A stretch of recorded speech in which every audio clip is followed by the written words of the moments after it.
it's actually the binding of Isaac in the Old Testament that kind of proves that God would never allow, he would never allow his son to be sacrificed. Yes. I mean, what is that?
Welcome back. It's such an honor to be sitting here with you today. Thank you. The honor is mine. Thank you for joining me again, Tiffany, on another exciting conversation, inshallah. So today, I thought we'd talk about the story, a very famous story in the Bible and the Old Testament. It's the story of the binding of Isaac and how Christians view the story of the binding of Isaac to be kind of like a foreshadow for the crucifixion of Christ. What do you say? Yes, that sounds like a great topic, and I would love to discuss that with you. Every time we have a conversation, I find that my understanding of something completely changes, and I learn so much. So that sounds amazing. Thank you. So Christians, they kind of have this understanding. And they got it from people like St. Augustine, that the New Testament is hidden in the Old Testament and the Old Testament is revealed through the New Testament. Yes. So they're always drawing these parallels between New Testament and Old Testament. Yeah. And then they look at the Old Testament story and they're like, subhanAllah, it's as if it's already saying that, Jesus is the truth. Look, it already gave him signs along the way. And so, one of those things, which is not today's topic, but just to give an example, is the story of in the desert when Moses made a statue of a snake that was on a cross, and he told the Israelites that whoever looked at it would be healed.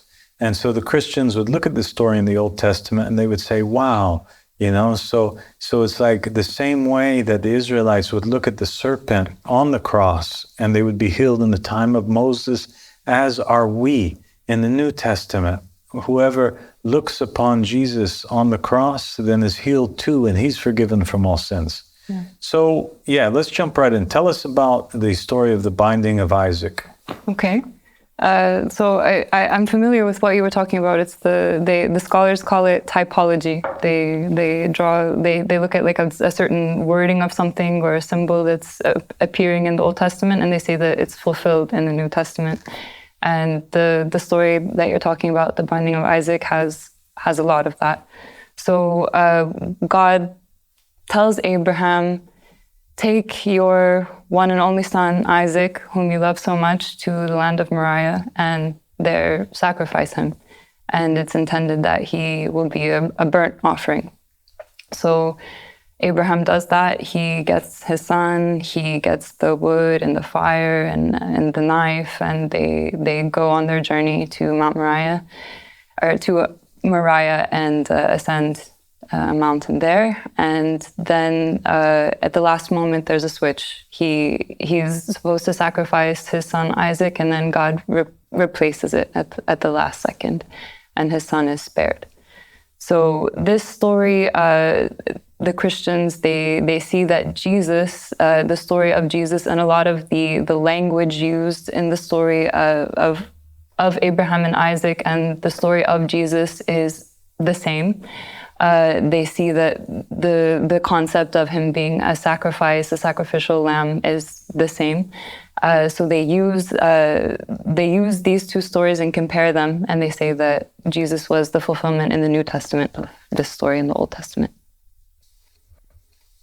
Okay, so what are some of the themes then in the story? What are some of the things that they see as parallels? Let's try to list them off, okay? I know you listed a couple now as you were explaining, but let's go through and try to find as many of them as possible. There are so many, actually. When you go into it, they become actually very small details, but one of the biggest ones is the language of the only son. So yes. Isaac is said to be the only son of Abraham, one and only son. And as we know, he's actually not the only son of Abraham, but this word, the true meaning of it is more like unique or special. Special son. Yeah, exactly. So in Genesis 22, this is what it says, and then the Christians, they look at John 3:16 and how it said that God gave his one and only son as a sacrifice so that those who believe in him will not perish but have eternal life. That's perfect. So that's one. Okay. Two is the fact that Abraham is the father of all of Israel, right? And he's one of the great fathers, as they call him, which is Abraham, Isaac, Jacob. Abraham's the first. He's the father of all of Israel, the main patriarch. And you have God, the Father in heaven, being the father of Jesus, right, in Christianity. Yes. So that's the same. Yeah. What else? The word love. It says that both Isaac and Jesus are loved by their father. And actually the first time that the word love is used in the Old Testament, it's this phrase that I said where he says, you're your only son who you love so much. And the first time that the word love is used in the New Testament is also referring to God's love for Jesus. When it's in Matthew, when Jesus is baptized, God says, this is my son whom I love. So there's this, the first time that it's used in the Old Testament, the word love, and the first time that it's used in the New Testament. They're parallel. There's also, number 4 is the submissive obedience of the son. You know, so Isaac, he willingly went to his death. He willingly went to be sacrificed in obedience to his father. And as such, Jesus willingly, submissively went to his death in obedience to his father in Christianity. Yes. So that's another parallel. What else is there? Here's a cool one. They both carried the thing that they were meant to be killed on. So it was Isaac who carried the wood that he was supposed to be sacrificed on his shoulders. And Jesus, of course, carried his cross on his shoulder as he went to Golgotha. That is a cool one. Can you think of any other ones? Well, they were both bound or tied to the wood. Yes. Yeah. Yes. So that's another one. What else? But yeah, there's this language of the lamb. Well, language is actually used a lot. One comes to mind, which is not. I won't say anything about the lamb. I'll talk about the. Yeah, it doesn't really call, I don't think, Isaac the lamb. No. No. It's just because he's replaced. Exactly, but they kind of like say that, you know, here's Jesus as the lamb, and then there's the ram that replaces Isaac. Yeah. Okay, so what else is there? So I think generally the concept of, so he was meant to be a burnt offering, and the burnt offering is used for like 2 purposes. It's for just an act of worship. And atoning for sins. Exactly. So that's the parallel. Jesus, as we know, is seen as his sacrifice of his life is seen as the atonement for everybody's sins. Yes. So in the logic of Christians, they're pretty much saying that, you know, hey, the Sunna or the method of God is the same.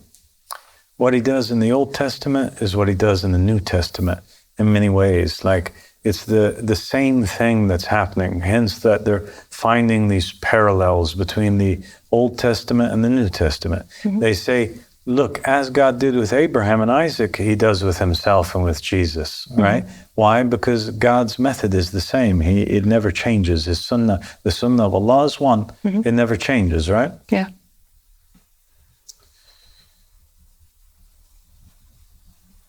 But where does the story of the binding of Isaac differ from the story of the crucifixion of Christ? The change. In the case of Isaac, God replaces it at the last moment. Yes. But in the story of Jesus, they believe that he actually was killed and that he was resurrected. There's this verse in Hebrews which they talk about, which says that Abraham, by his faith, he believed that God could resurrect his son, and that's why he had this full faith when he was about to slaughter his own son, and that this is exactly what happened with Jesus. They talk about Isaiah 53, Isaiah 53 is one of those Old Testament passages that is most often cited as being fulfilled by Jesus. It's talking about this suffering servant, and that it talks about how he was meant to suffer and he was meant to give his life, but at the same time it says he will prolong his days and he will see his offspring. So the Christians use that. Isaiah is a very important chapter, and it's a whole topic that we have to discuss by itself, because the suffering servant in Isaiah, the Jews consider that the suffering servant is talking about Israel as a nation, and the Christians consider it to be talking about Jesus, and the Muslims consider it to be talking about somebody else. So let's leave that aside, and let's focus though on the binding of Isaac. Okay. So once again, Abraham, he's commanded by God. God tells Abraham, look, go take Isaac and offer him up as a sacrifice, as an offering. Abraham tells Isaac. Isaac is willing and submissive. Nowhere does he hesitate at all. Nowhere. Okay. He's extremely submissive. Yes. Now we have the first difference between the story of the binding of Isaac and the story of the Passion of the Christ, because Jesus Christ is hesitant. Yes. In fact, he gets on his knees and he prays to God so hard, he says, please, God, let this cup be lifted from me, right? So he wanted something else to happen. He didn't want... So the first difference that we notice here is that actually Isaac, mashallah, he's more submissive and obedient in the going to the death than Jesus Christ is. It seems like Jesus Christ is more hesitant, more afraid than Isaac is, which in this sense, if we were to judge it by the apparent, we would almost say that Isaac's better. Yeah? The second main difference between the two stories is that God at the final moment, he reveals to Abraham that I don't sacrifice my messengers. I don't send somebody to be a proof. I don't send a human being and sacrifice him. I don't do that. In fact, that's what distinguishes him from the gods of the Canaanites, because the gods of the Canaanites, they're always accepting these baby offerings where they take their babies and kill them and sacrificing and offer them to the Lord. Not the God of the Old Testament. The God of the Old Testament and the New Testament, he doesn't do that to Abraham. And he reveals to him that it was just a test. And I'm proud of you for having the willingness to do it, but I don't need it to be done. I would never do it. And he replaces it with a substitute.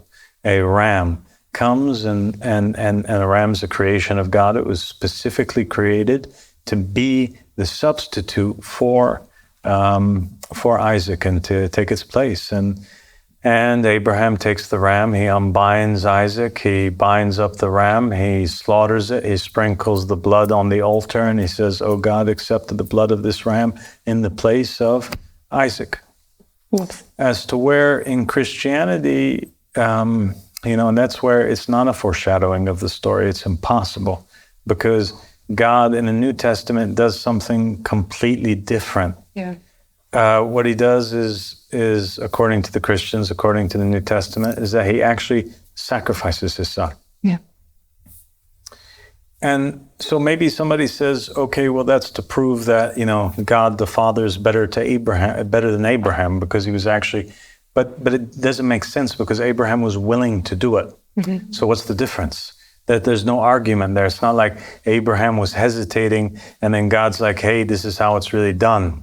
Do you understand what I mean? Yes, I understand. Doesn't make sense. In fact, it's the son over here that's hesitant and not the son that's over there. Yes.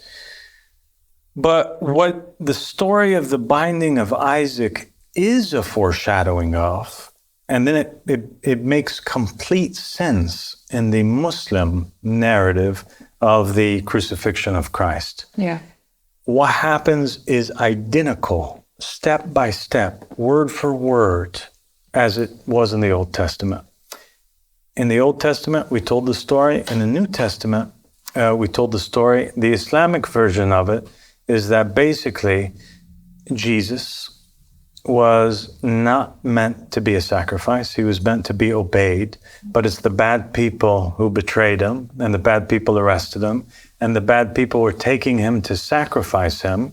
And instead of God allowing it to be a sacrifice, what he does is he does for Jesus exactly what he did for Isaac. Yeah. He substitutes and sacrifices something else for Jesus, just like he substituted and sacrificed something for Isaac. Yeah. God specifically created a ram to take the place of Isaac, and we know Jesus was much greater than Isaac. Muslims know that, and also Christians know that. And so God substituted Jesus by also a special creation, an angel of his, that he made take the place of Jesus. And so when we look at the Muslim narrative and we put it side by side with the binding of Isaac, that is what becomes the correct interpretation. And it's actually the binding of Isaac in the Old Testament that kind of proves that God would never allow, he would never allow his son to be sacrificed. Yes. I mean, what is that? If God saved the son of Abraham, does he not have more of a right to save his own son? Yeah. If somebody was to ransom themselves for the son of Abraham, wouldn't all of the hosts of heaven and all of the angels above be willing to sacrifice themselves in the place of the Son of God? Yeah. Oh my gosh. That's amazing, because we've discussed and we've learned so much about this topic of Jesus and what really happened, and trying to make sense of the apparent differences between the Christian version of things and what is in the Quran about Jesus, and how it was only made to appear that he died. But also having the Old Testament prove that it is actually the Muslim narrative, and you pulling out all of these scriptures that back it up from Christianity is just amazing. Thank you, Tiffany. Thank you so much. Thank you so much for teaching us this. Yeah, it's absolutely amazing, and I think that if they really genuinely want to use the Old Testament as a study so that they can understand Jesus as they claim to, that's what this whole study of typology and symbolism in the Old Testament being fulfilled in the New Testament is meant to do. If they genuinely want that, then this is really going to blow people's minds. Yeah, I think if there's somebody who's fair, and he takes the story of the binding of Isaac, and he says, okay, let's take this as a parallel, let's take this as a foreshadowing of one of these two stories, then we leave the audience to decide. Is this story foreshadowing more the Christian version or is it foreshadowing more and paralleling more with the Muslim version? And that's the question. Yeah. Well, thank you. Thank you so much. God bless. I can't wait to have more conversations with you again soon. Inshallah.